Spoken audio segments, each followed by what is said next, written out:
warahmatullahi wabarakatuh. Saya Sukma Mega Agustin, NPM 2001111102, Prodi Pendidikan Agama Islam, saya dari kelas C. Di sini saya akan mempresentasikan tugas pertemuan kedua sampai dengan tugas pertemuan kelima pada mata kuliah Fikih Ibadah sebagai ujian tengah semester atau UTS pada mata kuliah tersebut. Baik, langsung saja saya akan mempresentasikan tugas pertemuan kedua, yaitu dengan materi bahasan mengenai pengertian fikih ibadah, macam-macam dan tujuan ibadah. Yang pertama adalah pengertian fikih. Apa itu fikih? Fikih berasal dari kata fakiha yafqahu fikhan, yang artinya paham atau mengerti. Paham yang dimaksud adalah upaya-upaya akliyah dalam memahami ajaran-ajaran Islam yang bersumber dari Al-Quran dan As-Sunnah. Sedangkan menurut bahasa, fikih adalah mengetahui sesuatu dengan jelas. Ibnu Al-Qayyim mengatakan bahwa fikih lebih khusus daripada pemahaman mendalam mengenai isyarat Al-Quran, baik secara tekstual maupun kontekstual. Sedangkan secara istilah, fikih adalah ilmu yang mengkaji atau menerangkan tentang hukum-hukum syar'i yang berkaitan dengan perbuatan para mukallaf yang dalilnya telah dikeluarkan dari dalil-dalil yang terperinci. Mukallaf adalah orang yang sudah dianggap mampu dan memiliki kewajiban, setidaknya memiliki dua kriteria. Yang pertama adalah balik dan yang kedua adalah berakal. Adapun sebab munculnya ilmu fikih adalah salah satunya karena penafsiran atau pemahaman para ulama yang masih harus dijelaskan lagi dan merujuk kepada Nabi Muhammad SAW. Misalkan contohnya yang pertama adalah mengenai tata cara ibadah sholat yang tidak dijelaskan secara terperinci di dalam Al-Quran, sehingga para ulama perlu mengkaji dan menafsirkan ulang bagaimana tata cara sholat yang baik dan yang benar sesuai dengan yang dicontohkan oleh Nabi Muhammad SAW. Selanjutnya adalah ibadah. Dalil-dalil ibadah yang pertama adalah niat lillahi ta'ala, karena Allah, sebagaimana dalilnya terdapat pada Quran surah Al-Fatihah dari ayat pertama sampai dengan ayat kelima. Kemudian yang kedua adalah ikhlas. Dalilnya terdapat pada Quran surah Al-Bayyinah ayat kelima. Selanjutnya yang ketiga adalah tidak menggunakan pelantara atau wasilah. Dalilnya terdapat pada Quran surah Al-Baqarah ayat 186. Selanjutnya yang keempat adalah dilakukan sesuai dengan tuntutan yang telah dijelaskan pada Al-Quran dan As-Sunnah. Kemudian yang kelima, seimbang antara dunia dan akhirat, sebagaimana dalilnya terdapat pada Quran surah Al-Qasas ayat ke-77. Dan yang terakhir, tidak berlebih-lebihan serta tidak membebankan, seperti dalilnya terdapat pada Quran surah Al-Baqarah ayat 286. Sholat dijadikan sebagai kebutuhan kita, bukan untuk membebankan, karena Allah telah menjelaskan pada Quran surah Al-Baqarah ayat 286, Allah tidak akan membebani seseorang di luar dari batas kemampuannya. Yang ketiga adalah macam-macam ibadah. Macam-macam ibadah dan keluasan ibadah mencakup semua perbuatan yang dilakukan oleh lisan, perbuatan yang berasal dari hati dan dilaksanakan melalui perbuatan. Misalkan seperti berzikir, kemudian berpuasa, sholat 5 waktu, berhaji, bersedekah, dan lain sebagainya. Sehingga cakupan mengenai macam-macam sholat ini sangat luas. Seperti misalkan saja budaya-budaya yang terdapat pada masyarakat, selagi itu tidak bid'ah dan tidak melanggar syariat, itu tetap bernilai pahala dan akan tetap ternilai di mata Allah Subhanahu wa Ta'ala. Kemudian seperti yang telah saya jelaskan tadi, bahwa syarat ibadah itu hanya niat dan ikhlas hanya karena Allah semata-mata. Selanjutnya adalah tujuan ibadah. Apa sih tujuan ibadah? Tujuan ibadah adalah salah satunya sebagai untuk komunikasi antara seorang hamba kepada Tuhannya. Di samping itu juga untuk meyakinkan dan menjadi pengabdian seorang hamba kepada Allah Subhanahu wa Ta'ala. Jadi itulah materi mengenai pengertian, macam-macam, dan tujuan ibadah.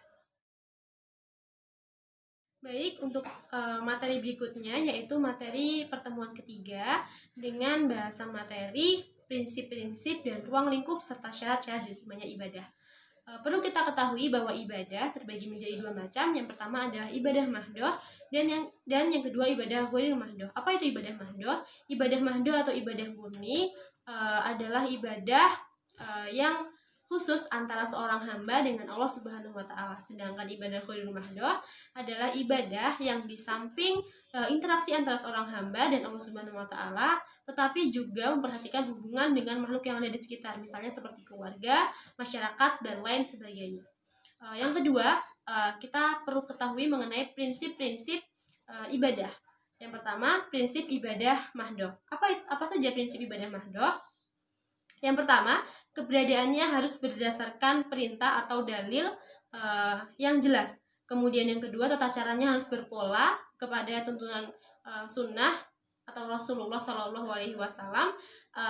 Kemudian yang ketiga, bersifat suprarasional atau di luar jangkauan akal pikiran manusia. Kemudian asasnya adalah taat.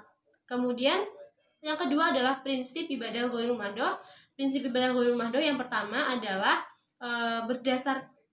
dijalankan berdasarkan tidak adanya dalil yang melarang. Kemudian yang kedua, asasnya adalah manfaat.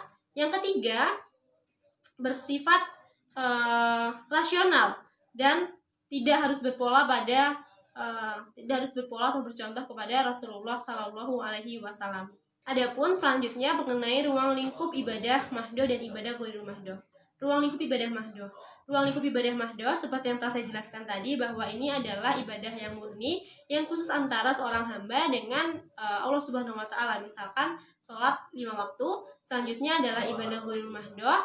Ini adalah ibadah yang di samping ibadah interaksi antara seorang hamba dengan Allah Subhanahu wa taala, tetapi juga bagaimana hubungan kita dengan makhluk yang ada di sekitar. Misalkan contohnya adalah mencari nafkah untuk keluarga, menyelesaikan hutang piutang, dan lain sebagainya. Kemudian materi yang selanjutnya adalah syarat-syarat diterimanya ibadah. Apa saja sih syarat-syarat diterimanya ibadah? Yang pertama, seperti yang dijelaskan pada materi yang pertama atau mengenai pengertian fikih tadi, bahwa syarat diterimanya ibadah adalah niat lillahi ta'ala karena Allah, kemudian ikhlas, selanjutnya tidak berlebih-lebihan, kemudian dilaksanakan sesuai dengan perintah dan sesuai dengan tuntunan yang telah diajarkan pada Rasulullah Shallallahu Alaihi Wasallam.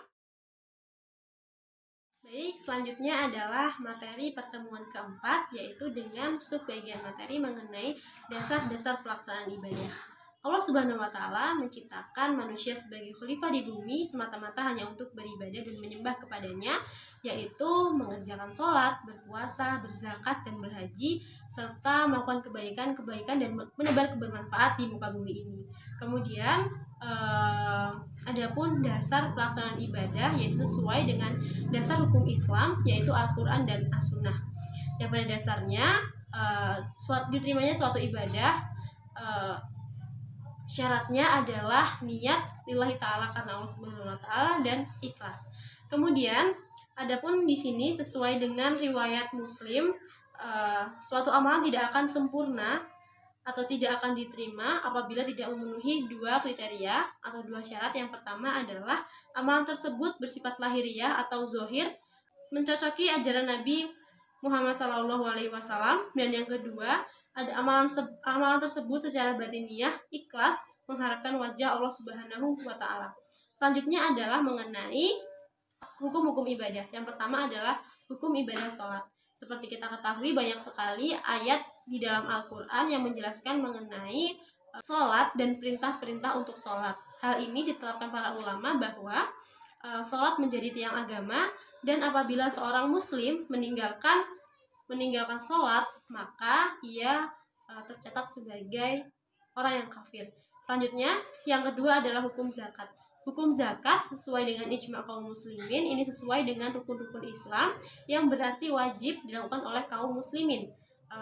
Barang siapa yang tidak sesuai dengan rukun-rukun Islam, yang tidak melaksanakan rukun-rukun Islam, berarti dianggap sebagai murtad atau kafir dari ajaran Islam. Kemudian yang ketiga adalah hukum berhaji. Sesuai dengan ijma' para kaum muslimin bahwa haji merupakan salah satu rukun Islam yang berada di paling akhir atau di paling terakhir, yaitu di urutan kelima mengenai pelaksanaan ibadah haji yang sangat dianjurkan bagi kaum muslimin.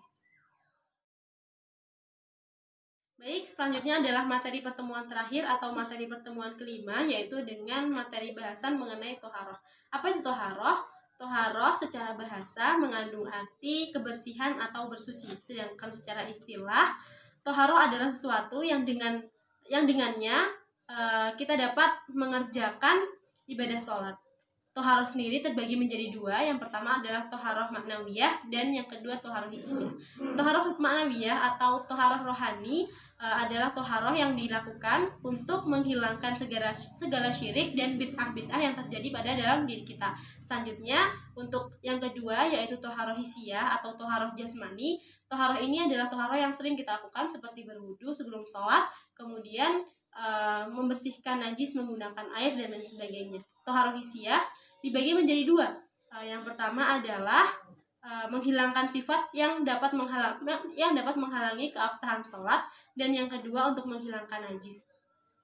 Adapun benda yang dipakai untuk toharoh hissiyah adalah air. Jikalau air tidak ditemukan pada saat itu, dapat menggunakan debu, yaitu dengan cara bertayamum. Kemudian untuk toharoh hissiyah sendiri kita sering jumpai yaitu dengan praktek berwudu. Wudu sendiri sebenarnya terbagi menjadi dua, yaitu wudu yang dijelaskan pada Quran surah Al-Maidah ayat 6 dan wudu yang sempurna yang dilakukan oleh Rasulullah SAW. Yang pertama yaitu membaca Bismillah terlebih dahulu, kemudian membasuh kedua telapak tangan sampai 3 kali, kemudian membersihkan hidung, membersihkan mulut, dan lain sebagainya, seperti membersihkan wajah, tangan, kemudian menyeka dari pangkal rambut sampai ke belakang, telinga, kemudian kaki, yang dilakukan 3 kali berurutan dari yang terlebih dahulu dilakukan pada sebelah kanan, baru kemudian sebelah kiri. Kemudian mengenai tata cara selanjutnya hissiyah, yang kedua dapat dilakukan yaitu dengan mandi wajib. Adapun tata cara mandi wajib yaitu yang pertama dapat meratakan air ke seluruh badan termasuk di dalamnya adalah berkumur dan beristinsyak. Kemudian yang kedua tata cara sempurna yang dilakukan oleh Rasulullah SAW. Kemudian adapun sebab seseorang dapat melakukan mandi wajib, yang pertama adalah setelah selesai dari haid atau nifas, kemudian yang kedua jima atau bersetubuh, kemudian yang ketiga adalah keluarnya air mani yang disertai syahwat baik secara terjaga maupun dalam keadaan tidur. Baik, itulah materi pertemuan 2 sampai dengan pertemuan kelima pada mata kuliah fikih ibadah ini.